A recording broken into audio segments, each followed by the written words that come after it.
tinggi, kayak maung. Begitu bersentuhan dengan istrinya, apalagi pulang pendidikan, kayak meong, nggak berdaya. Itu pendekatannya otak kanan, pendekatannya pengetahuan, pendekatannya matematik, pendekatannya pikiran. Maka orang Sunda, cing caring cing page kancik sesar page iket, itu adalah pendekatan kepemimpinan, bukan hanya dia pendekatan maskulinisme, bukan hanya pendekatan matematika, bukan hanya pendekatan fisika, bukan hanya pendekatan kimiawi, tetapi dia harus pendekatan rasa atau pendekatan hati. Maka pendekatan hati, maka kata orang Sunda, ini ada yang disebut dengan lair aisan. Maka dia di situ ada kebijakan. Karena di situ ada kebijakan, maka di situ ada keadilan. Karena bijak itu harus melahirkan rasa adil, maka pertimbangan hukum hari ini dalam hukum modern, dalam KUH pidana yang baru, hukum tidak hanya didasarkan pada hukuman yang teknokratik, tapi hukum harus mempertimbangkan rasa adil. Maka saya melahirkan sebuah gagasan, saya katakan, kalau orang yang nyurinya hanya kambing, tidak mesti dihukum 3 tahun. Kenapa? Karena beban negara terlalu tinggi biayanya. Bagaimana kalau itu dibuat dalam hukuman sosial? Negara hadir mempekerjakan mereka, kemudian menjamin kesejahteraan orang tuanya, dididik menjadi orang lebih baik, maka kita akan masuk pada pertimbangan rasa keadilan. Pertimbangannya rasa. Karena pertimbangannya rasa itu berlaku bukan hanya jajaran kepolisian, jaksa, hakim, kemudian TNI, semuanya. Sehingga doa yang diinginkan oleh seluruh peserta Sespim hari ini, Sespim T ini, pada para dosennya, jangan hanya menggunakan pendekatan pikiran, jangan hanya melakukan pendekatan sebagai seorang ayah, berikanlah kami pendekatan seorang ibu. Kalau salah dikit, mohon diampuni, karena ibu adalah pemaaf. Kalau hanya kekurangan titik, kok mak, luluskanlah kami. Ya kalau kemudian kami telat hanya 3 menit, berikanlah ampunan kepada kami. Kenapa? Karena Tuhan sendiri dari sisi teologinya, dia maha penghukum, tetapi dia juga maha pengampun. Maka teologi holistik tentang kepemimpinan Indonesia itu adalah itu. Karena maka kepemimpinan di Indonesia itu tidak bisa orang yang misalnya dia menjadi oposisi kritis luar biasa, kemudian tanpa melihat orang dari sisi kebaikannya, dikritik terus-terusan, dihabisin terus-terusan. Ingat, orang Indonesia itu akan berbalik, ada rasa kasihan. Itu ciri khas. Maling digebukin sampai mau mati, maka orang Indonesia akan muncul empati. Maka ketika kita disakiti orang, dihina orang, jangan melawan. Biarkan itu gelombang itu terus habis. Nanti juga orang akan lahir karunya teuing. Begitu juga kepangkatan. Karena lama di situ nggak pindah-pindah, ubannya udah sampai banyak kayak bapak. Badannya gagah banget, suaranya kecil. Kemudian di sini mungkin suatu saat yang ada yang menjadi petinggi di Polri, lihat bapak, besok ada rasa kasihan. Udah kasihan dia ditempatin di sini aja kasihan. Indonesia pengambilan keputusan kadang juga didasarkan oleh rasa kasihan. Maka pilihan itu hanya 2 pada dalam hidup.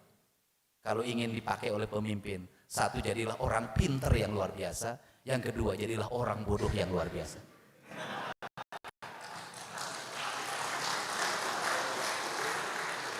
Orang pinter dipilih karena dia pinter, harus ditempatkan. Orang bodoh banget, udah tempatin aja karunya. Kenapa? Di Indonesia ada kalimat itu. Kenapa? Karena orang Indonesia ini orang Nusantara, apalagi orang Sunda, yang makannya banyak sama genjer, kangkung. Karunya. Jangan pikir juga Komandan Jenderal yang Batak ini tidak punya rasa kasihan. Kasihan juga. Kenapa? Saya tidak tahu karakter orang Batak. Tahu. Sehebat apapun dia di depan pasukannya, sehebat apapun di depan jaringannya, tapi ketika istrinya berteriak, "Hai Pak, pulanglah ke rumah, jangan lama-lama." Ya Ma.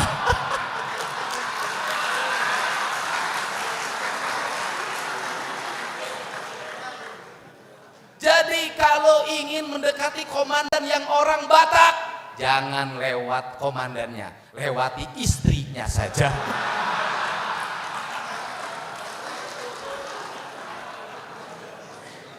Makanya dalam dunia birokrasi yang punya istri banyakan ngirim parcel, bukan lewat bapaknya, lewat istrinya.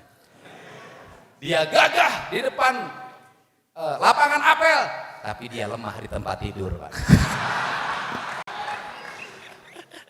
Makanya pemimpin itu tidak boleh beristri.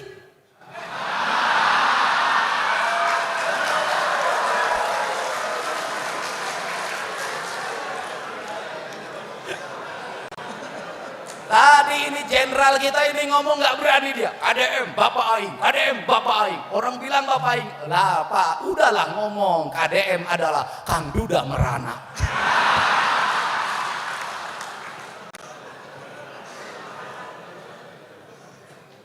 Itu dululah Kang Duda Merana. Kemudian adalah Kang Duda Menyala. Lihatlah kau tahun depan, Kang Duda merajalela. Dan tunggulah pada waktunya Kang Duda memimpin.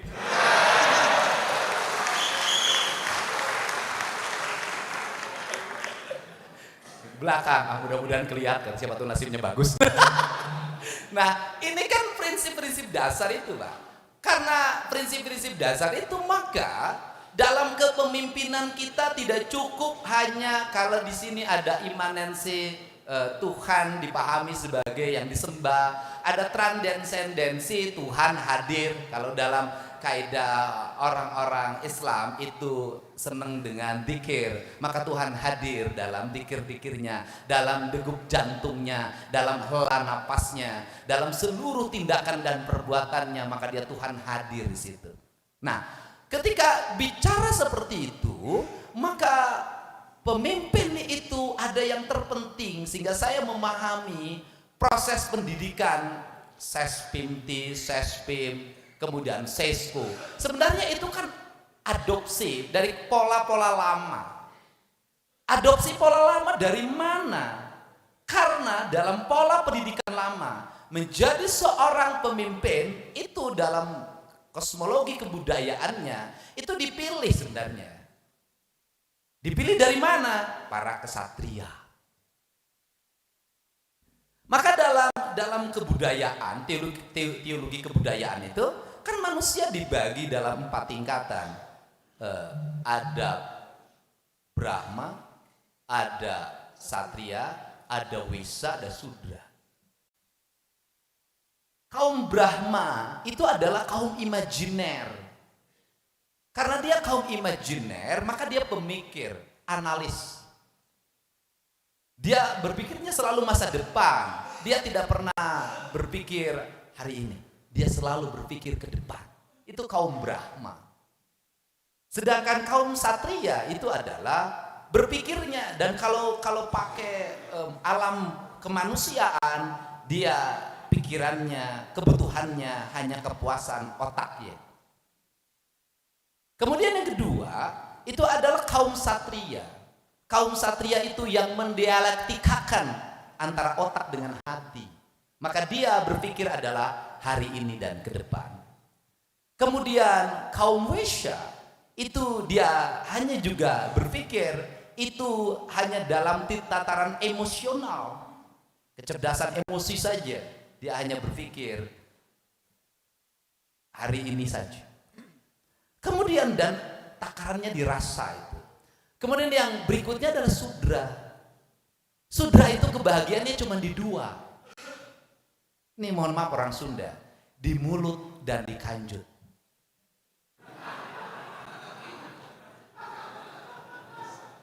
Saya katakan di mulut dan di kanjut, dan kanjut itu saya sering gubernur yang berani ngomong itu. Kenapa? Bagi saya bukan bahasa porno, itu bukan. Itu bahasa cawokah, dan itu istilah.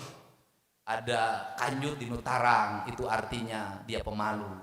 Kanjut di Napunduk artinya penakut, polisi nggak boleh itu.